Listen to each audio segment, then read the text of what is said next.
En el día de hoy, ¿qué tal?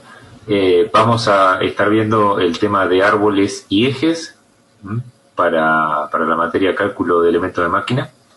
Estamos acá presentes con el ingeniero Ricardo Zucal y vamos a dar comienzo y vamos a hacer una introducción un poco en el tema.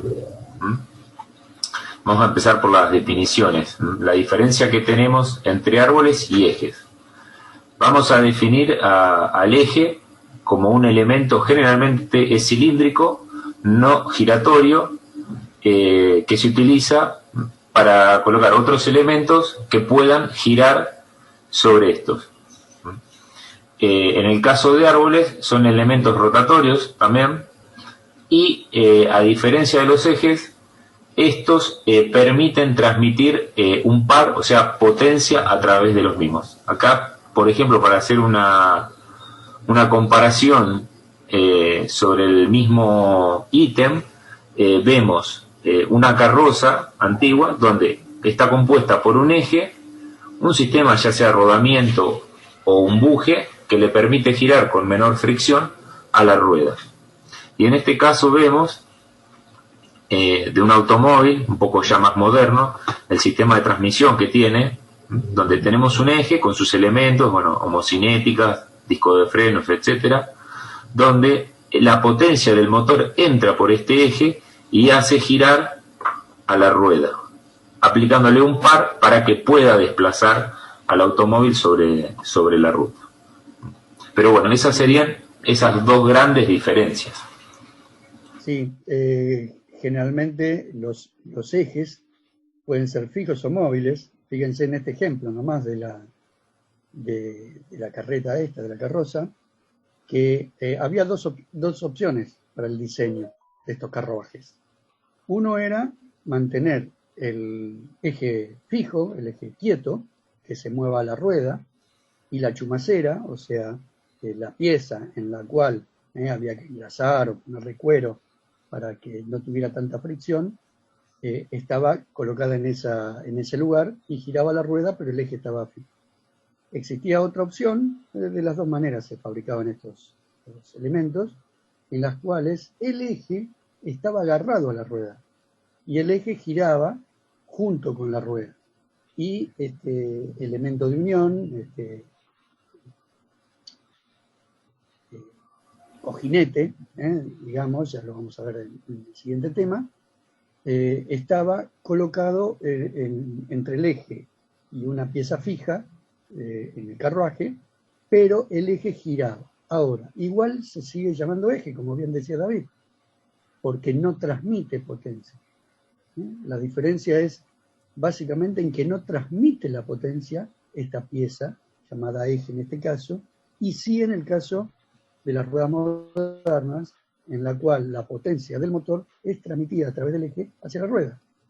Entonces, técnicamente, llamamos a... Igual no se haga mucho problema, porque en la jerga común, ¿sí?, se habla de árbol y de eje, ¿no? Y se confunden muchas veces los términos. Pero técnicamente es lo que acaba de definir David.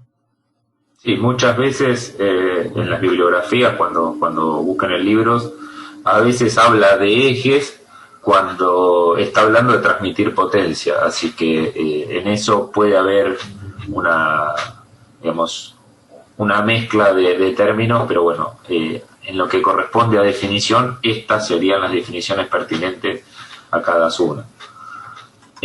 Bueno, vamos a ir entrando un poco en el diseño y todo el análisis que se hace durante la conformación de un eje, ¿no? Para ir o hacerlo un poco metódico, bueno, establecimos pasos, más allá de ahora vamos a explicar algunas diferencias, pero generalmente, bueno, y tenemos involucrado la parte de la selección de material o el material que vamos a utilizar, la parte geométrica, o sea, cómo configuramos nuestro sistema, ya sea ejes o árboles, dónde van ubicados los soportes, los elementos, si tenemos un engranaje, una polea o algún otro elemento que tenga que transmitir potencia. Lo mismo para los cojinetes, si vamos a utilizar cojinetes o rodamientos, los chaveteros, seguros de los elementos, todos los elementos que pueden entrar, estar involucrados. Después, por la otra parte, vamos a ir haciendo los cálculos pertinentes a la parte de esfuerzo, de resistencia. Hay una parte que va a ser por estática y otra por fatiga. Acá quiero hacer un comentario de que nosotros, cuando diseñemos el eje, podemos encararlo de dos maneras. Una es diseñar el eje a la resistencia, o sea, que no tengamos una rotura, ya tanto por estática o por fatiga, y después hacer una verificación si nuestra deflexión, o sea, si nuestra flecha del eje está dentro de los parámetros que nosotros necesitamos, o viceversa, o empezar por la parte de deflexión, ¿no? Establecer esa deflexión o esa flecha en nuestro eje, que es la que necesitamos por parámetros. Por ejemplo, en el caso de si estamos teniendo un sistema de engranaje, bueno, que estos engranajes no se nos separen más de la tolerancia que establecemos en el diseño previo en la parte de engranajes, y después hacer la resistencia por estática y por fatiga de que esto verifique, que no tengamos problemas de resistencia. También vamos a tener que diseñar y seleccionar el tipo de elementos que lo soportan. Y por último, vamos a hacer un leve cálculo de las vibraciones, a la frecuencia de que el elemento, el eje con todos sus componentes, bueno, no entre en resonancia, que eso puede llegar a un colapso de todo el sistema. En lo que con respecto a materiales, bueno, nosotros cuando partimos de la deflexión, prácticamente la variable que nos establece esto es el módulo de elasticidad. Entonces, prácticamente cambiemos el acero que cambiemos, va a estar dentro del mismo módulo de elasticidad porque son prácticamente todos constantes. Y lo que define a la rigidez de este eje, lo vamos a tener que buscar desde el aspecto geométrico. O sea, si nosotros queremos tener una resistencia mayor, bueno, nos va a ser más fácil eliminar este problema desde el aspecto geométrico que desde el aspecto de cambiando metales. Porque bueno, porque el módulo de elasticidad de los aceros se consideran prácticamente casi todos iguales. La mayoría de los... reafirmando lo que estás diciendo, entonces, cuando tenemos un tema de deformaciones, cuando tenemos que limitar las deformaciones en los ejes, siempre vayan al tamaño, al tamaño, y básicamente, generalmente en los ejes que son redondos, al diámetro. Esto en términos generales, ¿no? Ahora, cuando uno sí trabaja sobre, como bien decía David, sobre la rigidez, a la rotura, fatiga, etcétera, etcétera, ahí sí tenemos que tener en cuenta los materiales. Como para que quede claro eso. Bien. Y bueno, dentro de los aceros comúnmente utilizados van desde el 1010 al 1050, los A y los ANSI, que son prácticamente las mismas normas, nada más que de distinta procedencia. Y los que son para tratar, bueno, ahí ya tenemos una variedad más amplia como la que detallamos acá en la clínica. Hay algunas situaciones donde necesitamos un tratamiento superficial porque va a ir montado sobre un cojinete o va a haber un desgaste superficial. Bueno, ya ahí sí, por ahí necesitamos algún acero que se pueda tratar térmicamente para mejorar estos requerimientos. Y dentro de eso, bueno, tenemos un 1020, un 4340, que son los más utilizados, entre otros, ¿no? Esto es como una guía orientativa. Hay en algunos casos donde por ahí hay industrias que lo requieran, o el ambiente, que son barcos que trabajan en un ambiente marino, o la industria alimenticia, farmacéutica, que necesitan que sus maquinarias estén construidas en acero inoxidable para evitar toda la contaminación bacteriológica. Bueno, ya ahí directamente hay que utilizar por requerimientos estos tipos de aceros inoxidables.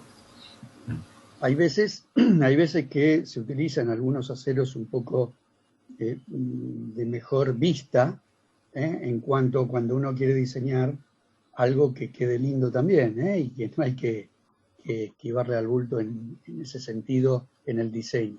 Si yo voy a poner una máquina que va a tener un eje a la vista, por ejemplo, tal vez puedo, no por requerimiento de norma bromatológica, como puede ser sí en la industria alimenticia, pero sí que un eje no se me oxide, no se me opaque, no se me ponga negro ¿no? Como puede ser un 1020 o un 1045 común. Entonces, bueno, muchas veces se va a un material mejor, no solamente por resistencia, no solamente por normas, digamos, que nos exijan, sino muchas veces para decir, bueno, yo quiero que quede lindo a los ojos, ¿sí? Esa máquina, esa parte de la máquina, lo que sea. Y son cosas que también hay que tener en cuenta en el diseño, no solamente ir a los números, ¿sí? Sí, muchas veces, bueno, lo hemos hablado digamos, presentaciones anteriores. La parte estética, a veces llegamos a un cálculo donde una estructura nos queda a la vista muy, muy chico en lo que es las dimensiones, y bueno, y a veces eso a la hora de presentárselo a un cliente genera por ahí dudas a esa persona. Entonces ya es otro aspecto por ahí no tan técnico del aspecto ingenieril o del aspecto mecánico. Bueno, seguimos y vamos a hacer una lista de recomendaciones. Lo mismo, cuando tengamos una situación de fatiga, a veces es mejor, primero, mejorar la sensibilidad de la entalla que tiene ese eje, ¿no? O sea, si estamos teniendo una discontinuidad, por ejemplo, es preferible optar por algún mecanismo, de los que vamos a ver, donde mejoremos ese coeficiente antes de mejorar o cambiar el material, donde también por ahí a la larga terminamos incrementando los costos, ¿no? O si hay que hacer un tratamiento luego, ese tipo de acero, etcétera. Eso es una recomendación porque generalmente lo primero que se hace es cambiar el material. Y por ahí desde la parte geométrica siempre se puede mejorar todo y, digamos, es una parte, digamos, de menor costo que le aplicamos, ¿no?, a nuestro trabajo. Además, David, recordar que los coeficientes, por ejemplo, de concentración de tensión, ¿no? Estamos hablando de 1,5 o 1,8, 2,5 de coeficientes como algo común y es multiplicar por 2 veces prácticamente los valores de las tensiones en el cálculo. O sea que es muy recomendable lo que está diciendo. Sí. Sí, hay ahí preparado más adelante unos grafiquitos como para hacer un poco hincapié en ese tema. Digamos, es recomendable siempre empezar a hacer los cálculos. Ya vamos a ver más adelante de que generalmente se parte de una base y se hace una iteración, por lo menos. Es interesante empezar a hacer un cálculo con un acero común, de bajo costo, un 1010, un 1020, y de ahí, bueno, luego hacer alguna iteración e ir mejorando el diseño. Siempre, obviamente, tratando de tener el tema del costo como algo ponderante por si fabricamos grandes volúmenes. Generalmente, los cilindros, los macizos, que son menores de 3 pulgadas, vienen endurecidos en frío. Son maquinados, salen laminados en frío. Y por el lado de mayores a 3 pulgadas, bueno, ya hay la materia prima, el eje en bruto o el cilindro en bruto, viene laminado en caliente. Otra de las situaciones que podemos tener es cuando tengamos ejes muy grandes, donde haya que remover mucho material. Al mecanizarlo podemos introducir tensiones residuales, y con el tiempo esto, bueno, va a generar laveos, o si luego tiene tratamiento térmico, bueno, va a presentar deformaciones sobre el eje que nosotros queremos en bruto. Hay mecanismos de... No, te quería acotar, si bien no es, digamos, un tema de nuestra materia, el tema de la fabricación, ¿sí? No lo vamos a ver, en este caso, si lo tienen que ver en otra materia, digo. Pero bueno, en el diseño siempre tenemos que tener en cuenta cómo se va a hacer. Somos ingenieros, no diseñadores solamente. Y cuando uno elige una forma de un eje, cuando uno está evaluando una pieza, siempre tenemos que tener en cuenta cómo se va a fabricar eso, si se puede fabricar en cualquier ítem de diseño que nosotros estemos evaluando. Entonces, bueno, tener en cuenta que la mayoría de los ejes, sobre todo de pequeño diámetro, va a ser por arranque de viruta. Normalmente el escalonado que se hace, el formato, va a ser de esa manera. Ahora, cuando ya vamos a estar trabajando con ejes mucho más grandes, cigüeñales, etcétera, es probable que cambie el método de fabricación y pueda ser forjado o pueda ser hasta colados, ¿no? Con las nuevas tecnologías de colada que existen en fundición. Pero bueno, siempre acuérdense de esto. Cuando uno va a trabajar con un diseño, tiene que estar imaginándose, adelantándose un poquito al final de la película, ¿no? Bueno, ¿cómo lo voy a fabricar? ¿Habrá herramientas para poder fabricarlo de esta manera? ¿Sí? Es una buena práctica, digo, ¿no? Sí, sí, ni hablar. Otra de las alternativas es, por ejemplo, tener pensado el volumen de estos ejes que se va a fabricar y de ver qué método es conveniente. O sea, si vamos a fabricar el mismo sistema reiteradas veces, por ejemplo, como se hacen con algunos cuádruples de las cajas de cambio, bueno, se van a fundir y bueno, se le da una mecanizada final. Y haciendo un poquito hincapié en lo que decía Ricardo recién, es interesante cómo vamos a configurar este eje.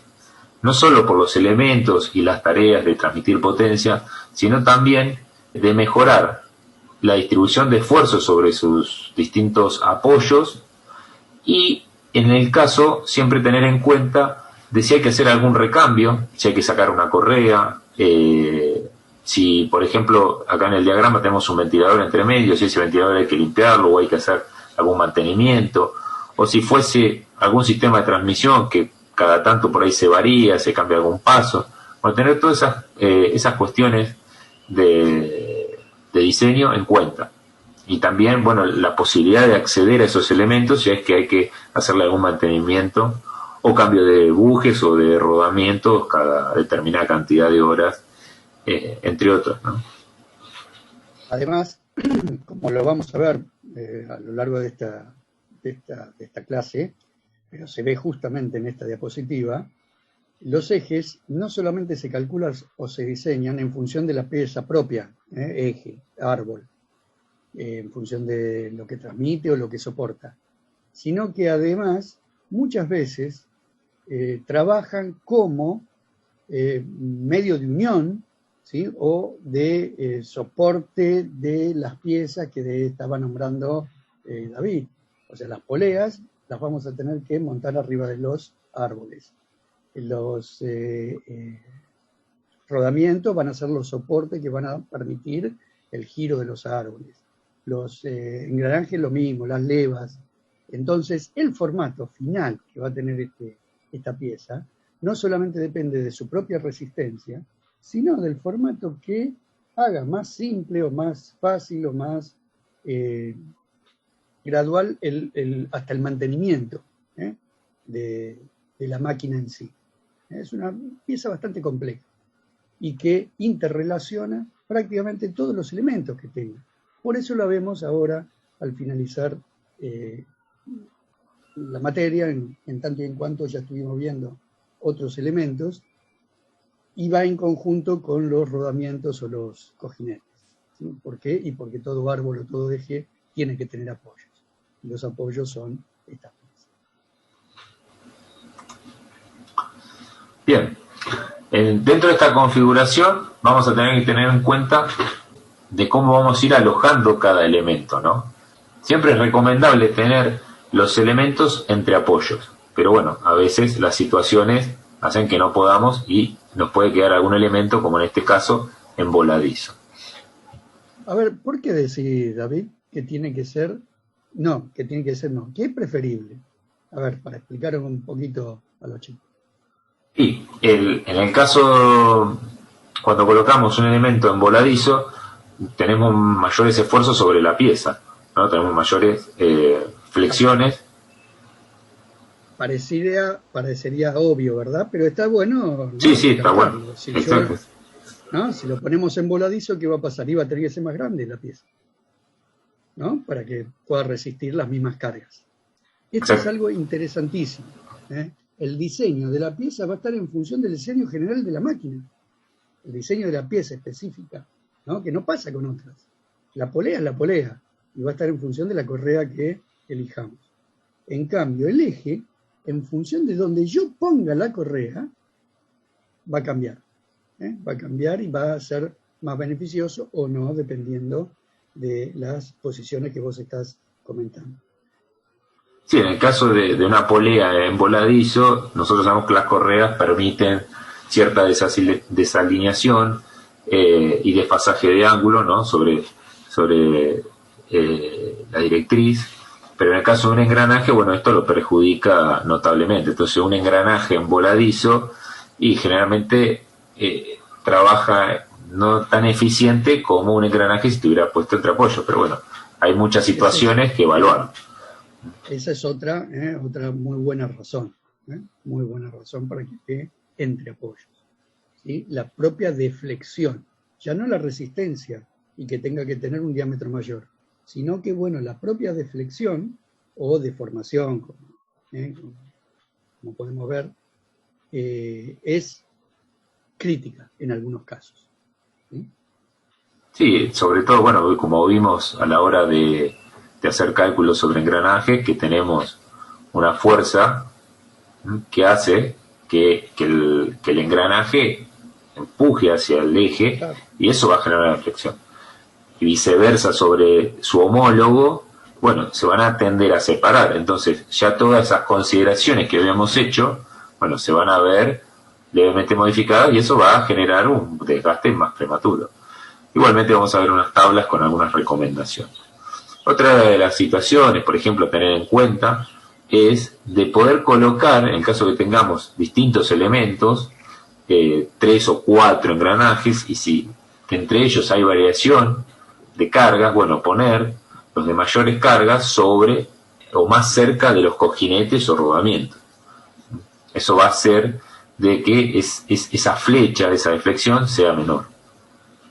Por otro lado, bueno, a la hora de ir diseñando de cómo van a ir alojados cada elemento, se van a hacer esta especie de hombros, donde vamos a tener resaltos sobre los ejes, que es para ir apoyándolos. Va a haber en situaciones donde vamos a tener cargas axiales, y bueno, esto nos va a ayudar a sujetarlos. Por el otro lado, más adelante vamos a ver qué otros elementos hay, bueno, como acá lo detallamos, ¿no? Seguros, manguitos, collarines, prisioneros, para ir sosteniéndolo.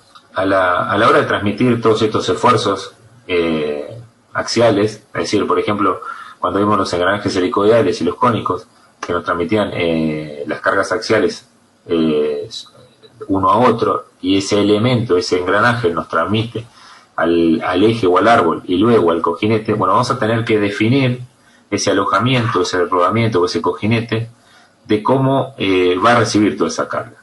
Entonces, generalmente lo que se hace es considerar o que uno de los dos, si es que diseñamos solo dos soportes, ¿no? Que uno de los dos va a recibir toda la carga, o los dos. Porque va a ser muy difícil establecer, por ejemplo, dividir la mitad y la mitad, en lo que respecta a la carga axial. Dividir que la mitad de la carga la recibe otro y la mitad recibe el otro rodamiento, porque pequeñas variaciones en la fabricación va a hacer de que toda la carga quede en uno y luego ese rodamiento no esté calculado, no lo habíamos calculado totalmente, y nos va a generar un desgaste prematuro. Otra de las situaciones... recalcar lo que vos decís, o sea, es muy difícil en la práctica real, ¿sí? O sea, en el diseño nosotros lo podemos hacer, pero después en la práctica real, eso de decir, bueno, toda la carga va a ir a uno de los cojinetes, pero yo lo tengo que definir muy bien en el diseño. Si no, la otra opción, como bien decías, es decir, bueno, yo diseño los dos apoyos que van a estar trabajando a la carga axial, pero la carga axial completa. Porque una pequeña diferencia en el montaje o en el diseño, como vos decías, perdón, no en el diseño, sino en la fabricación. Yo en el diseño le puedo decir, no, hay que fabricarlo de esta manera, pero muchas veces hay pequeños errores en la fabricación que pueden hacer que la mayor cantidad de la carga la tome uno de los apoyos. Entonces, bueno, estas son prácticas reales que se toman, o consejos reales que se toman en estos casos de cómo se transmiten las cargas axiales a los cojinetes. No es tan el caso en las radiales. En las radiales es más simple. Yo hago el cálculo de esfuerzos en los apoyos, sé que voy a tener una cierta carga axial en su funcionamiento en el cálculo de la máxima carga radial, que voy a tener sobre ese sistema de apoyo, y bueno, y listo, lo calculo así. Pero en las axiales hay que tener un poquito de cuidado, como bien explicaba recién. Sí, por ejemplo, una situación es, nosotros lo diseñamos al eje de una longitud, y esa longitud entre apoyos es determinada. Pero solo con el hecho del cambio de la temperatura, esa longitud se ve variada.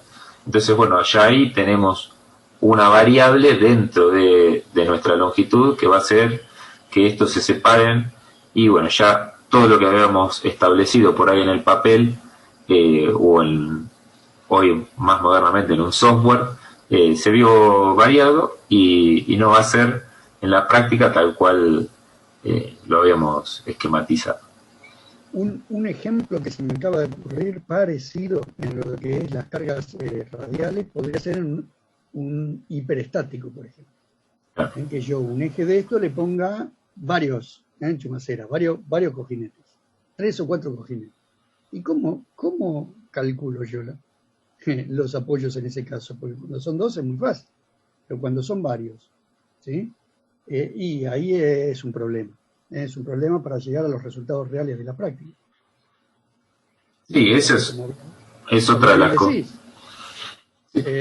Ya nomás un tema de temperatura ya me está modificando la pieza, me está modificando que uno de los apoyos tome más carga de la total que el otro, ¿no? Y bueno, los cálculos teóricos ya se hacen un poco más difusos, y la realidad a veces hay que ir a buscarla a los manuales prácticos, donde nos dan esos valores que no están en la teoría, sino que están en la práctica, como el Double, el Hughes, que siempre nos lo decían nuestros profes hace ya años, pero de ahí sacamos los valores realmente empíricos de muchos años de experiencia en la mecánica, y que por ahí, como consejo muchas veces, para empezar, sobre todo cuando uno tiene mucha experiencia, ir a ese tipo de manuales que nuestros profes decían nunca debe faltar en la biblioteca de un ingeniero mecánico o electromecánico, porque nos dan esos valores prácticos de cálculo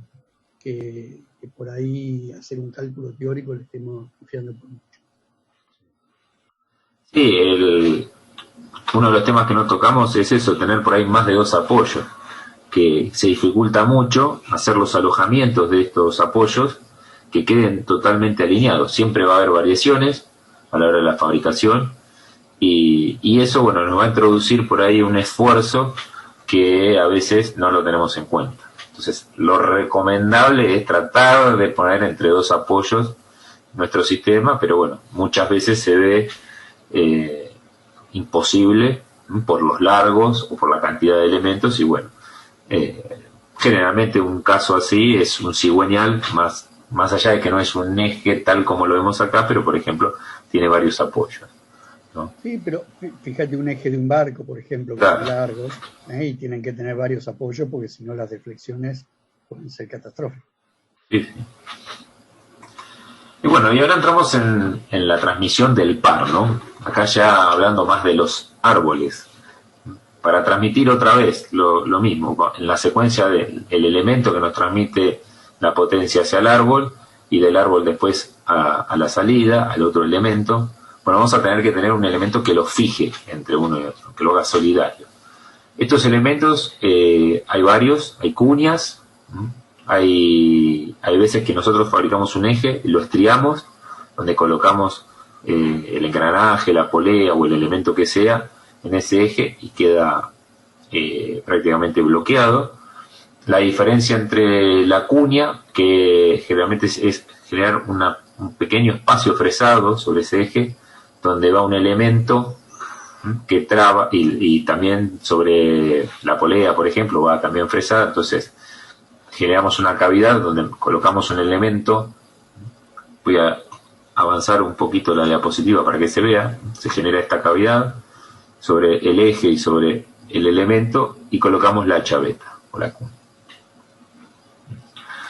La diferencia entre estos dos casos, que uno es mucho más fácil para montar y económico, pero por ahí no es para transmitir torques elevados, y el otro sí.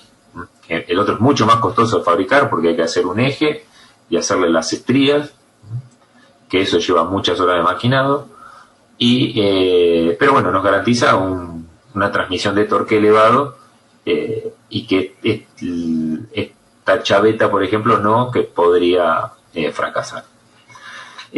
Otros mecanismos de fijación son tornillos, pasadores, o generar una pieza que entre a presión con ajustes. Hay otro tipo de ajustes que son cónicos, donde van piezas parecidas que son como los manguitos, donde se ajusta. La ventaja de eso es que el elemento entra fácil, digamos, con una holgura, y luego al ajustar esa pieza cónica contra el elemento, genera ese agarre hacia el eje. Hay muchas veces que hay elementos que estos elementos se fabrican para que sean fusibles, es decir, que se rompa y no nos estropee tanto el eje o el engranaje. Generalmente esto lo podemos hacer fácil con una cuña o con una chaveta. Sí, en realidad después vamos a hacer un videito con estos elementos y adicionar los anaeróbicos más en profundidad, pero hay muchas veces que estos elementos fusibles son diseñados específicamente para que cuando se rompen no marquen y no rayen el eje, ¿no? Porque imagínense cuando se rompe una chaveta, si encima es una chaveta de acero no muy frágil, semidúctil, se desgarra. La ruptura del acero tiene que ser muy frágil para que se corte perfectamente, corte frágil. Entonces, si se desgarra, generalmente queda ahí girando con el eje y termina haciendo un problemón. Entonces, cuando yo lo voy a utilizar como fusible, se pueden diseñar específicamente piezas mecánicas que se denominan fusibles, que son de fácil extrusión, que tienen una rosca para sacarlas, etc. Pero esto lo vamos a profundizar después por ahí en una clase especial, adicional a la de ellos. Bien. Bueno, acá tendremos que haber ido.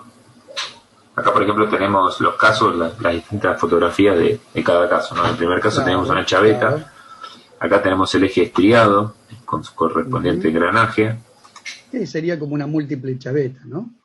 En este caso, en vez de tener el elemento que va a transmitir potencia, este es el elemento de sujeción, este es un rodamiento, que bueno, que el eje se introduce sobre el orificio interior, y estos especie de prisioneros, fíjense que tienen muecas, son como una especie de dientes, que al ajustarlo, bueno, hacen firme sobre ese eje.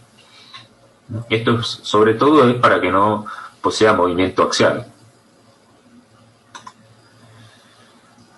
Estos son los ajustes cónicos, las bridas. Bridas cónicas, sí. Que bueno, que cuando uno lo ajusta contra el elemento, hace de que, por ejemplo, acá tiene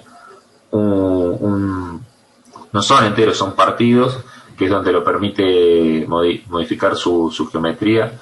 Va a hacer que se achique el cono y se ajuste al eje. Ese es el mecanismo que tiene de funcionamiento.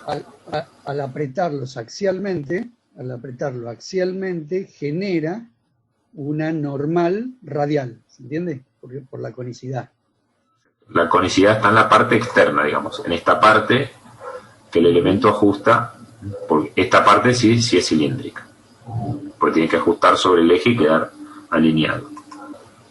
Algunos planos en corte, está bueno que se empiecen a familiarizar, porque es la forma de representar gráficamente, más lindo se ve en 3D, pero muchas veces el plano en corte es lo que nos indica cómo es la pieza en sí y las uniones o las interfaces con otras piezas, ¿no? Así que bueno, estos son varios ejemplos de distintos ejes, combinaciones de ejes, con otros elementos que cargan esos ejes, como poleas, engranajes, estoy viendo ahí. Sí, acá se puede ver, por ejemplo, el caso que hablábamos hoy, que tenemos dos rodamientos del tipo cónicos, y de este lado también están invertidos. El rodamiento cónico se caracteriza por poder recibir cargas axiales, o sea, es decir, tanto para un lado o para el otro, estos rodamientos van a estar soportando la totalidad de la carga. Fíjense que hay distintas maneras de construirlo y de diseñarlo, no siempre, digamos, hay una sola forma. Otra de las cuestiones a tener en cuenta es el ensamble. Todo el diseño que hacemos tiene que ser posible de ensamblarlo y después ponerlo en funcionamiento.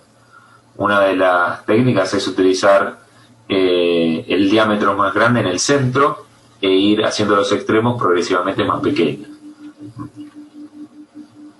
Fíjense. O sea, lo que está diciendo es la importancia de pensar en el montaje y en el desmontaje de todas las piezas. Nosotros lo vemos con un poquito más de detenimiento cuando veamos rodamientos, ¿no? Porque es un caso especial de los rodamientos, el montaje y el desmontaje, pero el eje es la pieza básica a estudiar en función de cómo se monta y cómo se desmonta.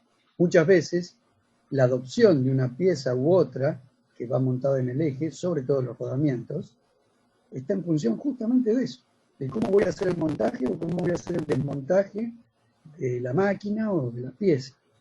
Facilitar el montaje o complicarlo está en función del diseño justamente de lo que estamos hablando. Claro, exacto. Por ejemplo, esta situación es un eje que está dentro de una carcasa, como se ve, está cerrado, es medio eje, y de este lado también tiene una especie de carcasa extraíble de ambos lados, pero esta tiene una salida al exterior, digamos, acá tiene un sistema de sellos que evita que cualquier suciedad ingrese o algún fluido salga expulsado. Esto es una manera, digamos, de diseñar algo desde la parte, digamos, de tenerlo dentro de un recipiente, porque obviamente acá va a haber que colocar lubricantes. Generalmente las cajas de cambio, por ejemplo, son así. Y hay otros ejes que quedan, digamos, al exterior, no están encerrados dentro de un recipiente donde, por ejemplo, tengan fluidos que vayan lubricándolo constantemente. Son distintas situaciones que se van a ir presentando. Ya vamos a ver, por ejemplo, lo que está indicando acá, como ejemplos. Estos son ejemplos, ¿verdad? Sí. Pero para ir teniendo en cuenta. Pero ya vamos a ver cuando veamos rodamientos, por ejemplo, finalmente se da un ajuste prieto a una de las dos. Estamos adelantando un poquito porque todavía no vimos rodamientos, pero bueno, se ve ahí que hay dos pistas, la pista interior, la pista exterior, y generalmente va con ajuste prieto una de ellas, no las dos. ¿Sí? ¿Por qué? Porque si apretamos las dos, es probable que por deformación del material me esté apretando mucho la orilla interna del sistema. Tiene que tener rodadura. Pero tampoco podemos, por ejemplo, montar un rodamiento con las dos pistas flojas, digamos, ¿no? Pero bueno, tenemos que tener en cuenta temperaturas, cómo va a estar lubricado, varias cositas que vamos a ir viendo en la siguiente entrega. Exacto, por ejemplo, en este caso, solamente desde un solo lado sujetamos al eje y desde este lado, la otra dirección. Pero en este caso, nosotros tenemos un sistema de tuerca, donde, lo sujetamos en ambas direcciones, más allá de que el eje desde el otro extremo también esté sujetado. Esto tiene sus ventajas y sus desventajas, como decía recién Ricardo. Sí, claro, hay que ver si solamente carga esfuerzos radiales, si también tenemos grandes esfuerzos axiales o no. Bueno, como verán, este tema es como un compendio de todos los conceptos que fuimos viendo a lo largo de la materia, obviamente. Por eso es tan interesante enfocar el diseño en este último tema como práctico, porque es como, ya les digo, como un compendio, como un resumen, donde hay que aplicar la mayoría de los conceptos que hemos visto hasta ahora. Y también, bueno, hay estándares, normas de las distintas asociaciones o agrupaciones que se dedican a fabricar tanto ejes como rodamientos, donde ustedes van a tener alguna guía o tabla para poder volcarse y tener por lo menos un lugar donde comenzar. Esos valores los van a encontrar por ahí, o formas, recomendaciones sobre todo. Claro, teniendo en cuenta eso, para darles un aliciente, son temas, si bien complejos y de mucha experiencia, pero que para empezar eh, se usan muchísimo. En la mecánica hay mucha bibliografía, mucha información, mucho uso de todo esto, en los cuales ustedes se pueden basar en diseños anteriores, en cálculos anteriores, en estos manuales que yo les decía, que son muy prácticos y que dan valores reales y prácticos como para empezar a armar un diseño de estos. Bueno, en ese sentido, no se sientan solos. A cualquiera que va a encarar un diseño de estos, nos pasó a todos, novatos, bueno, uno se piensa que es demasiado para uno, pero lo vamos haciendo. Otro, por ejemplo, acá se menciona desde desde el punto de vista del diseño, por ejemplo, cuando se requiere de que de un lado, por ejemplo, nos bloquee la entrada de determinada suciedad o la salida de algún tipo de fluido. Esto pasa mucho, como decíamos hoy, en maquinaria de la industria, por ejemplo, alimenticia, donde, por ejemplo, no puede transmitir algún tipo de lubricante o fluido que contamine ese elemento que después va a ser destinado a distintos usos. Entonces, bueno, hay distintos métodos para poder hacer nuestro ensamble, nuestro diseño de los elementos para minimizar esto lo mejor posible. Eso también es un aspecto por ahí no desde el punto de vista de resistencia, como generalmente lo vemos, sino es otro criterio a la hora de diseñarlo y hay que tener en cuenta, y es tan importante como la resistencia, la durabilidad y la deflexión, como nombramos anteriormente.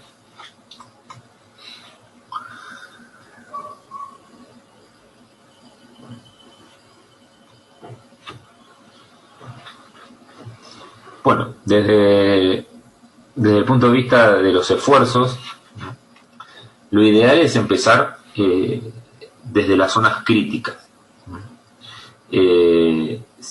donde van a estar colocados los elementos, donde van a estar colocados los apoyos, donde va a haber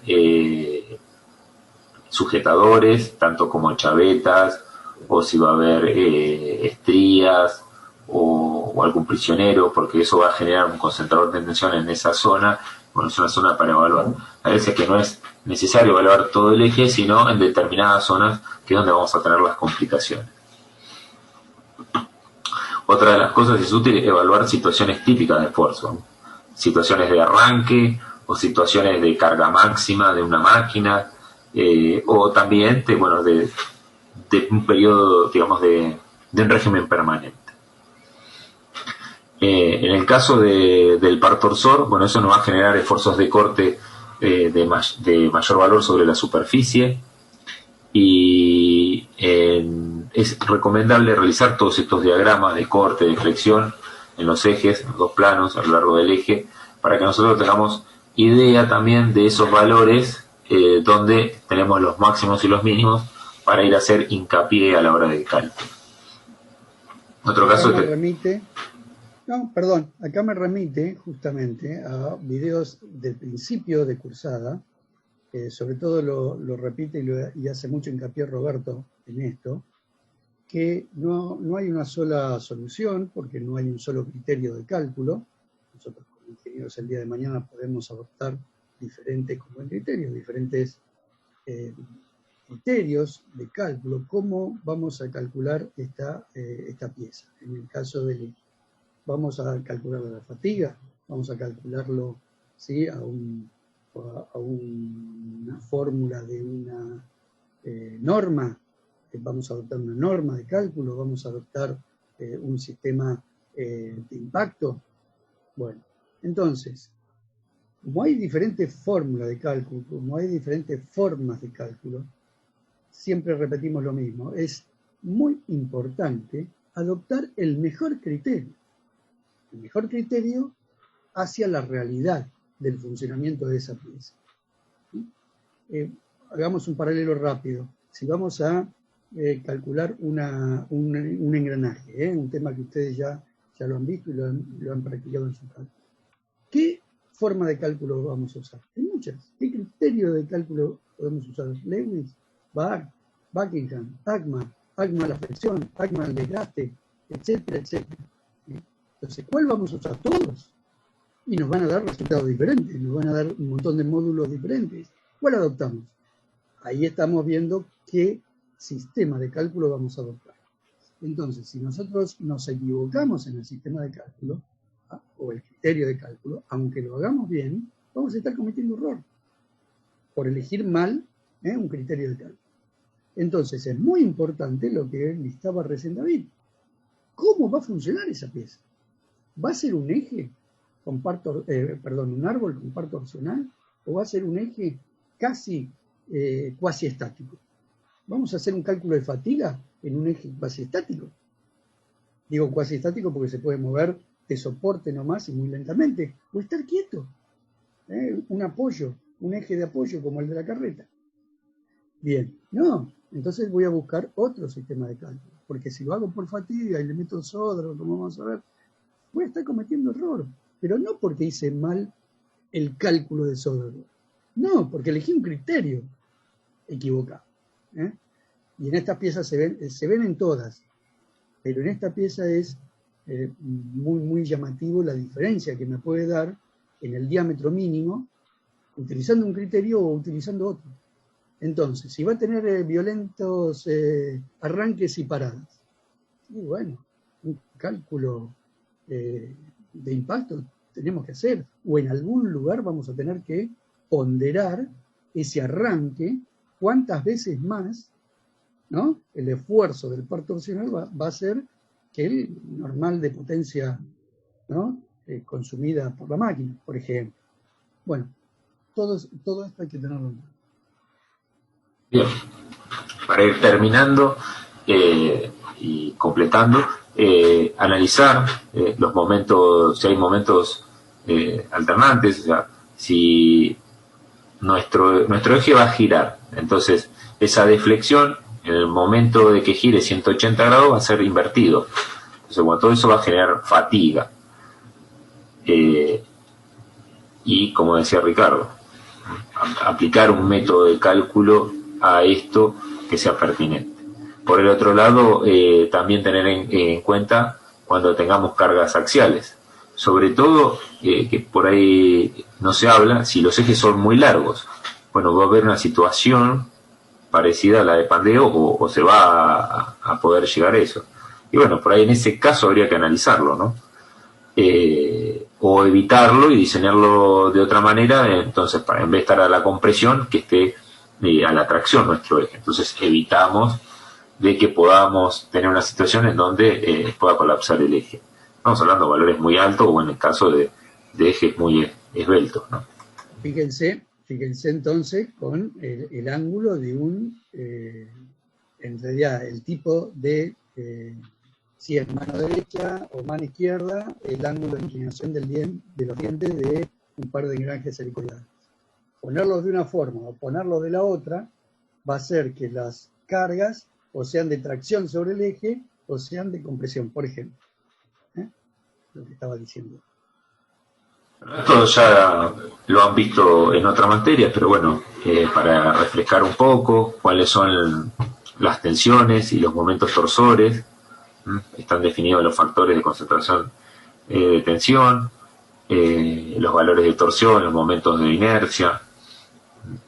Estos son sobre el elemento, y esto lo van a tener que hacer a lo largo de las zonas que ustedes ponderen que son importantes.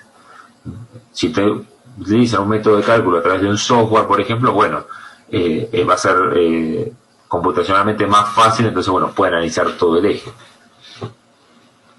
De cualquier manera, lo primero que tenemos que hacer es ver el estado tensional del eje. Primero el estado de cargas, obviamente, ¿sí? de todo el estado de cargas de todo el eje y en sus diferentes formas de funcionamiento. Un ejemplo típico es la caja de cambios. ¿Sí? En la caja de cambios va transmitiendo a través de un engranaje ProES. Entonces yo tendría que hacer el estudio de cada una de las opciones sobre ese mismo eje para ver cómo lo carga en las distintas opciones de cada una de las marchas y para ver en qué situación está más desfavorable o más cargado o más tensionado. Entonces lo primero es eso, identificar. ¿Y cómo se identifica eso? Bueno, viendo, desglosando, claro, cada una de las cargas, si son poleas, ¿no? Cómo transfiero las cargas de las correas sobre los ejes, si son engranajes, si son levas, si es la pieza que sea. Y luego hacer un cálculo de esfuerzos en los apoyos.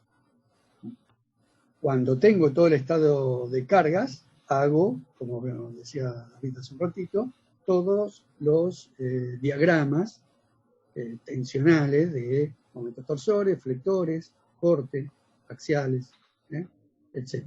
Ahí yo tengo ya, digamos, determinado cómo es el estado tensional en principio, porque puedo después hacer modificaciones en el diseño, pero en principio cómo está la pieza en general. Ahí yo puedo tener, viendo esos diagramas, dónde están las secciones más comprometidas, donde empiezo a ver dónde tengo concentradores de tensiones que van a aumentar esas tensiones. Bueno, empiezo a meterle conceptos al cálculo, ¿sí? Un montón de conceptos que venimos viendo y que vienen viendo ustedes en otras materias y lo vamos a aplicar. Sí. Recuerden bien identificar las componentes medias y las componentes alternantes, tanto con los momentos como para los esfuerzos de torsión.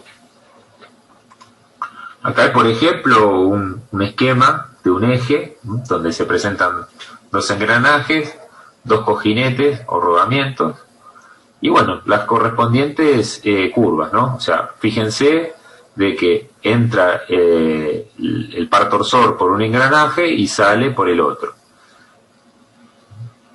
Ahí justamente, ¿no? Un ejemplo. Yo para llegar a este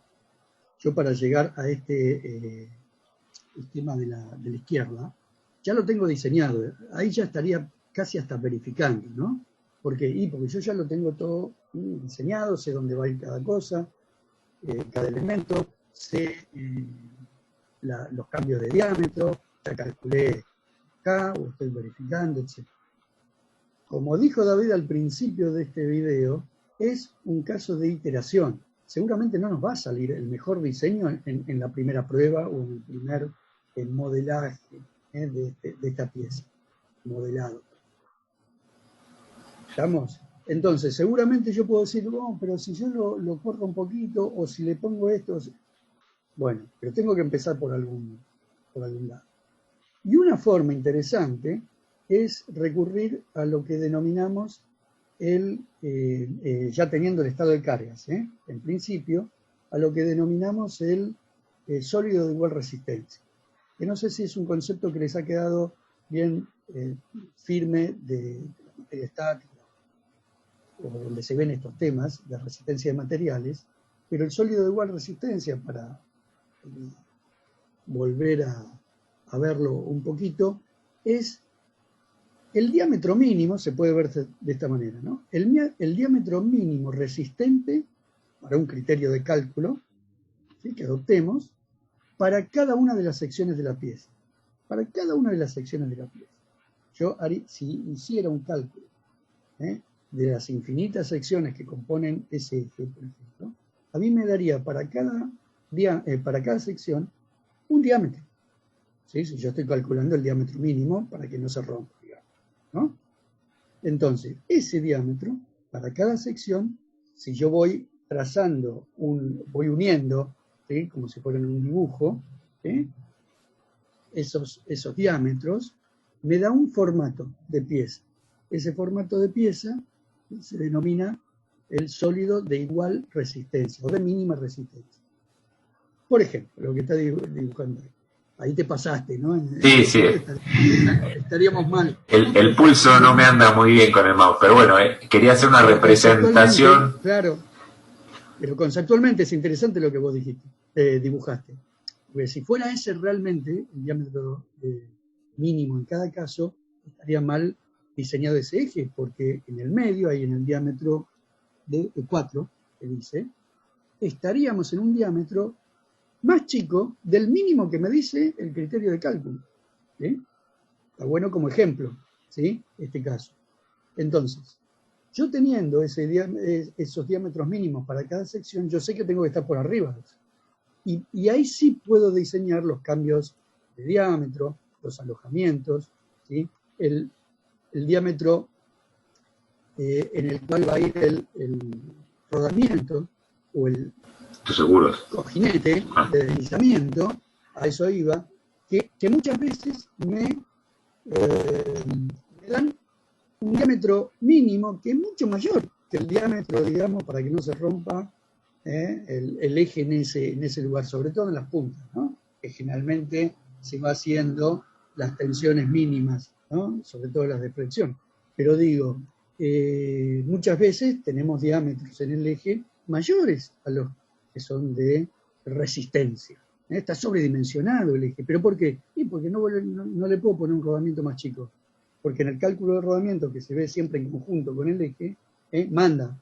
No puedo poner cualquier cosa ahí. Tengo que poner la pieza que me resista la vida que bien. Entonces, por ejemplo, van separados el cálculo mínimo de diámetro con el cálculo real que yo le tengo que poner. Pero siempre tiene que estar por arriba. Siempre el diámetro que yo diseñe tiene que estar por arriba del mínimo resistente.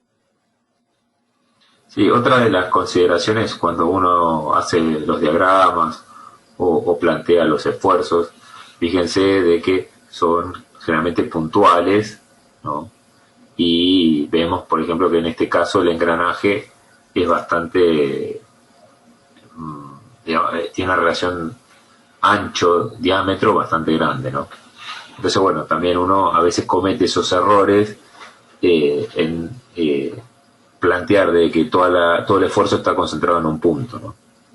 Sobre todo a la hora de transmitir, por ejemplo, par, donde sabemos que va a ser gradual la torsión del eje y no va a ser tan constante como está planteada, por ejemplo, ¿no? Son pequeños errores que uno va sumando a la hora de tomar criterios. Claro. Bueno, como para hacer un resumen en los criterios que se pueden tomar para hacer el cálculo de la resistencia y de la fatiga del eje, tenemos los distintos postulados, tanto de Goodman como Gerber o la misma ASME, que son criterios de resistencia y de fatiga. Por ejemplo, Soderbergh, son todas que ya vimos, si mal recuerdo, en el primer video, ¿no? Es una ecuación muy general donde, bueno, hay pequeñas variaciones en las consideraciones de los coeficientes. Esto era lo que hablaba hace un ratito de los distintos criterios de cálculo que uno puede adoptar y que seguramente algunos criterios son mejores para un tipo de utilización de estos trabajos, de estas piezas, de estos ejes, y otros van a ser más correctos de adoptar para otro tipo de ejes en su trabajo, en sus esfuerzos. Tenemos el de Soderbergh típico de fatiga, ¿sí? U otros un poco más prácticos, como el de la norma ASME, parecido al de la ACMA, por ejemplo, trabaja a través de una norma que nos da coeficientes empíricos para, no es un cálculo, digamos, teórico, sino que es un cálculo más bien práctico, donde nos ponen coeficientes de impacto, coeficientes de fatiga, para aumentar estas cargas básicas o tensiones básicas de cálculo teóricas, para hacerlo un poco más real al cálculo. Sí, acá vemos gráficamente las consideraciones que hace cada postulado. Y por ejemplo vemos un caso como el de ASME, donde está por fuera de la línea de fluencia. Hay en situaciones, o sea que hay criterios, por ejemplo, como el de Soderbergh, que es mucho más conservador, y otros criterios como Gerber, que es totalmente, digamos, menos conservador. Por otro lado, a veces nosotros tenemos los ejes y queremos hacer una verificación, ¿no? O sea, como decíamos hoy, o partimos de un lado y verificamos hacia otro o viceversa. Bueno, a veces podemos tener ya el eje diseñado y lo que queremos hacer es buscar ese coeficiente de seguridad al cual llegamos o verificar, ¿no?, su resistencia.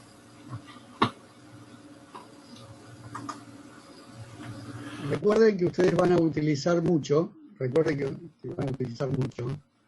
los sistemas de diseño por computadora, ¿no? Programas de diseño, los cuales adoptan obviamente para hacer sus cálculos algunos de estos criterios de cálculo.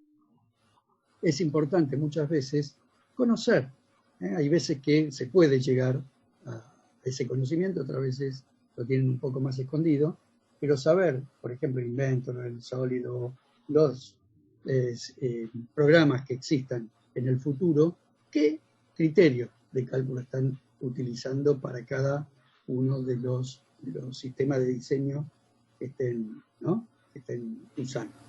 Es interesante.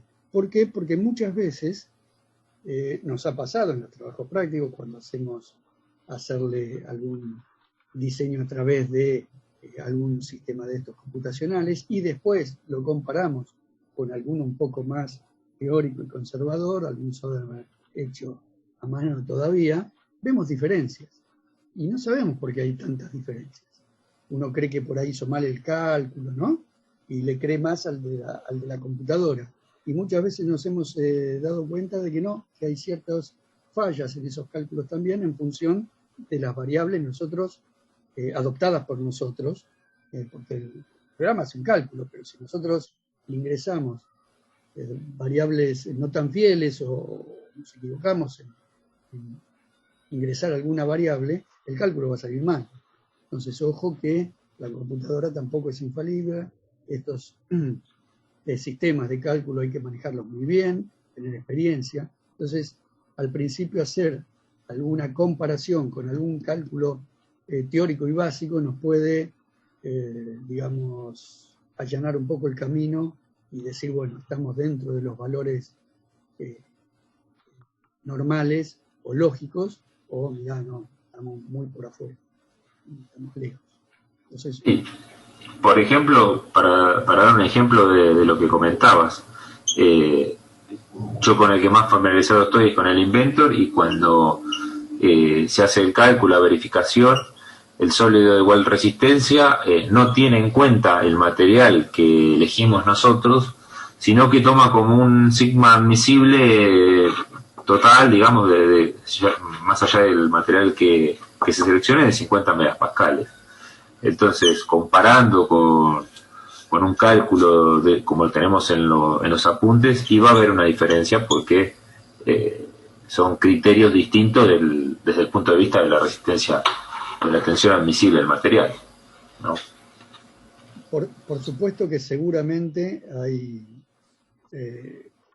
programas mucho más potentes, ¿sí?, de diseño ya elevado, que se pone en serio a diseñar con esto. En las grandes empresas tenemos mucho más potentes, como decía, estos sistemas de cálculo, pero igual, seguimos en la misma. Si nosotros no le ponemos bien las variables, solo no lo hace, y vamos a cometer error de la misma manera. Poder tener una lectura de esa interpretación lo más certera posible, ¿no? Bueno, por otro lado, vamos a hablar un poquito de los concentradores de tensión. Realmente cuando diseñamos el eje, todavía no tenemos bien definido esos rebajes, esos hombros, los chaveteros. Entonces, bueno, cuando volvemos a hacer una iteración, llegamos afinando nuestro cálculo del eje y vamos aproximándonos, ¿no?, al diseño final. Como hablamos hoy, el tema de hacer antes de hacer un cambio por ahí de material, sino de ver y de analizar los rebajes, los hombros, para ir obteniendo valores de estos concentradores de tensión un poco mejor.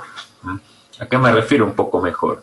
Y por ejemplo, nosotros tenemos una tabla de recomendación, por ejemplo, hacer un radio de un filete entre 0,2 y 0,6 de la relación radio-diámetro.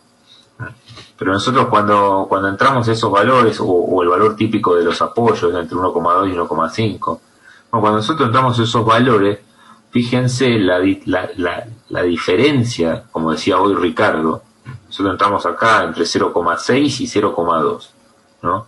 Obtenemos casi 1,8 a 2,5, ponele, un poquito menos, 2,4, o sea, fíjense la cantidad porcentual y que nos aumenta ese concentrador de tensión y las tensiones en esa zona. Entonces, bueno, por ahí mejorando este diseño, no hace falta cambiar a otro tipo de material. Lo mismo para los casos en donde hay torsión. Los anteriores eran casos de flexión, este caso son de torsión.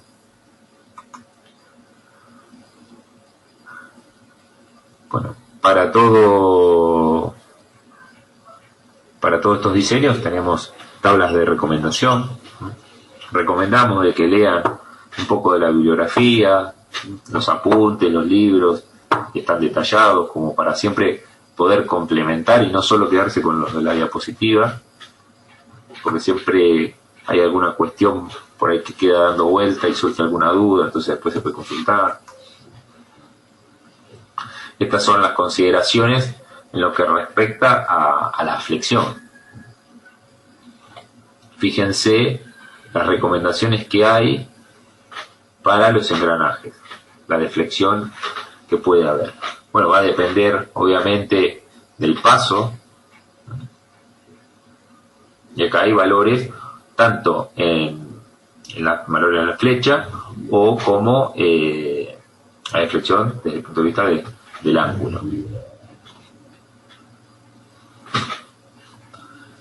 Fíjense de que, bueno, que si nosotros empezamos diseñando desde la resistencia, luego tenemos que hacer una verificación de que estos valores nos queden dentro de estas recomendaciones o dentro de lo que nosotros necesitemos en nuestro diseño.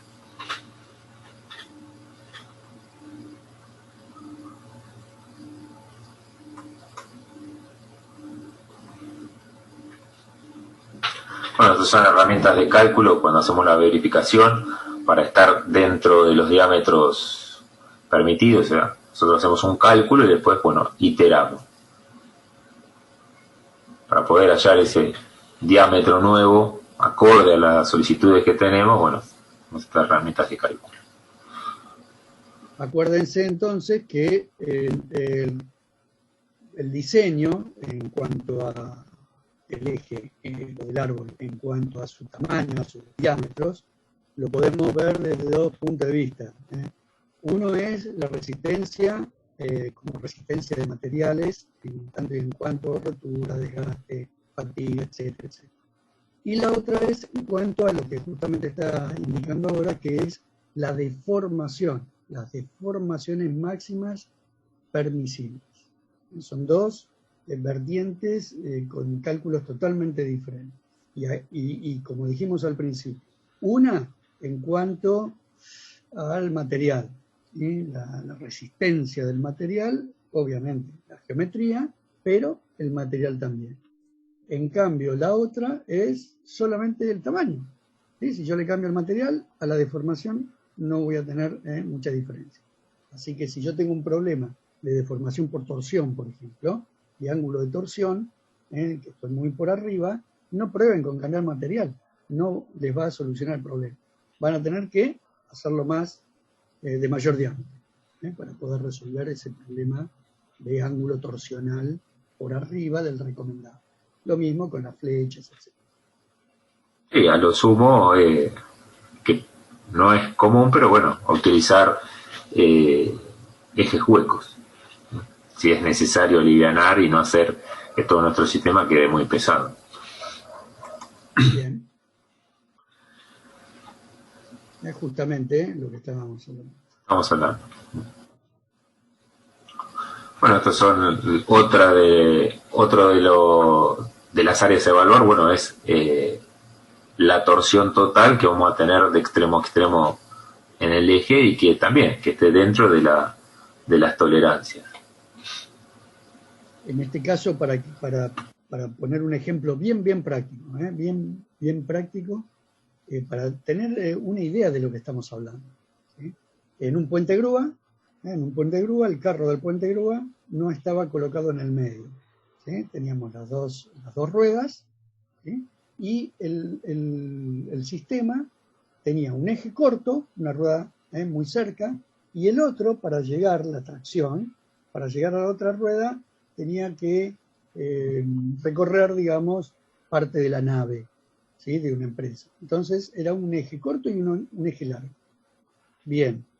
Y cuando se ponía en marcha, se prendía ese puente grúa y las ruedas empezaban a traccionar, se cruzaba. Se frenaba, porque estaban en rieles, ruedas de un tren, y se cruzaba y se frenaba, se bloqueaba. ¿Y cuál era el problema? Torsión. Una rueda traccionaba enseguida y la otra tenía un retraso de un cierto ángulo. Fíjense, un pequeño ángulo. Pero claro, una avanzaba a cierta cantidad y la otra avanzaba menos porque tenía una torsión y un retraso en el ángulo. Por torsión, transmitida. Bien, no funcionaba. Problema de torsión, ¿sí? De ángulo torsional. Es decir, no es que falle el eje, sino que torsiona demasiado y hace que todo el sistema se traba. No se corta, pero tampoco funciona. Bueno, cabe por ahí destacar de que el cálculo torsional no es conservativo, o sea que muestran experimentos en la vida real de que termina siendo mayor el ángulo. Así que, bueno, eso es a modo de comentario. Bueno, como para ir redondeando un poquito, cada vez que nosotros fabricamos en la parte práctica el eje, siempre va a haber excentricidades pequeñas, el material no es homogéneo, entonces va a haber, digamos, centro de gravedad un poco corrido, o si le agregamos elementos como el prisionero, como un chavetero, bueno, va a haber masas, y esto nos va a generar vibraciones. Entonces, esto es bueno analizarlo para saber cuán cerca o cuán lejos estamos de esa velocidad crítica, ¿no? Que nos va a generar una inestabilidad. A modo de recomendación, se recomienda de que por lo menos esté esa velocidad crítica al doble de la velocidad en la cual opera el eje.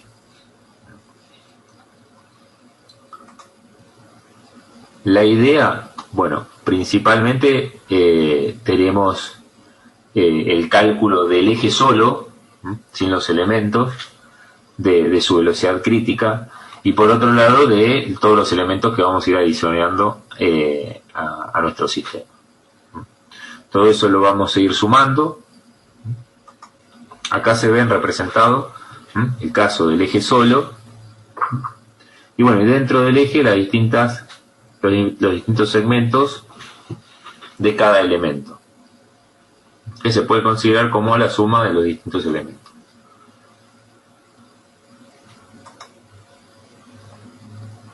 Y como punto final, bueno, la ecuación de Dunkley tiene en cuenta de todas esas cargas que pueden ejercer, por ejemplo, las correas en las poleas o las fuerzas sobre los engranajes, también considerarlo para hacer un cálculo total. Y a todo eso hay que armar la matriz de los coeficientes de influencia para poder hallar todas esas fuerzas y considerarlas como una genérica y puntual. Esto es recomendable de que lean todo el proceso algebraico. Por ejemplo, en el Gigli están, yo lo anoté acá para que lo puedan leer, está en la página 374. Así pueden ver matemáticamente o algebraicamente cómo llegan a estas ecuaciones. Este es todo un tema, ¿eh? Este es todo un tema en lo que refiere al diseño de los ejes. Acá vamos a tener, como bien decía David, siempre cargas excéntricas, vamos a tener vibraciones, las cuales pueden hacer, o crear tensiones catastróficas, que se rompan los ejes, o que la máquina no funcione, o que no funcione bien. El tema del sistema de balanceo de los ejes, ¿sí? Mandar balancear un eje o hacerlo en la propia empresa, sobre todo cuando estos árboles o ejes trabajan a altas revoluciones. Es todo un tema. Si bien lo ven, no sé los electromecánicos, no estoy seguro, pero los mecánicos seguro en lo que es mecánica del continuo y vibraciones, que se ve muy en profundidad todo este tema.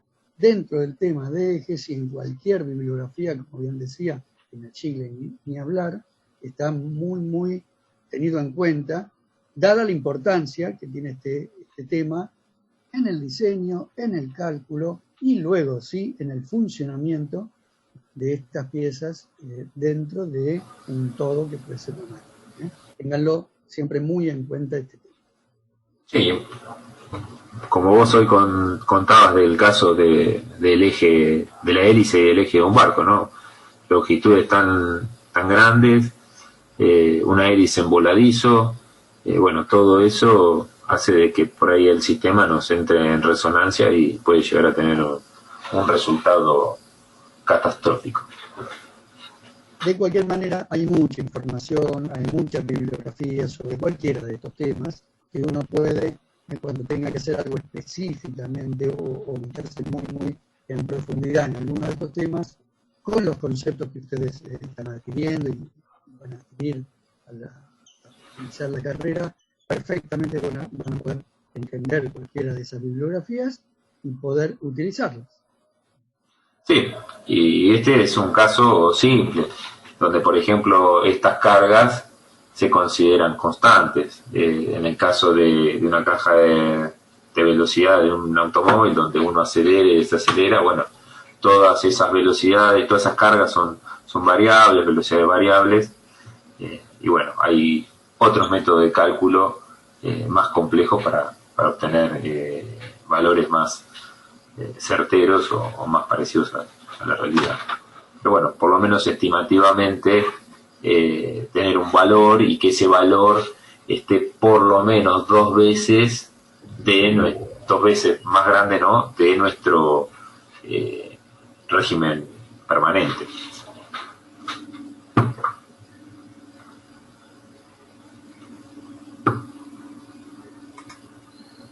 Bueno, eso es todo.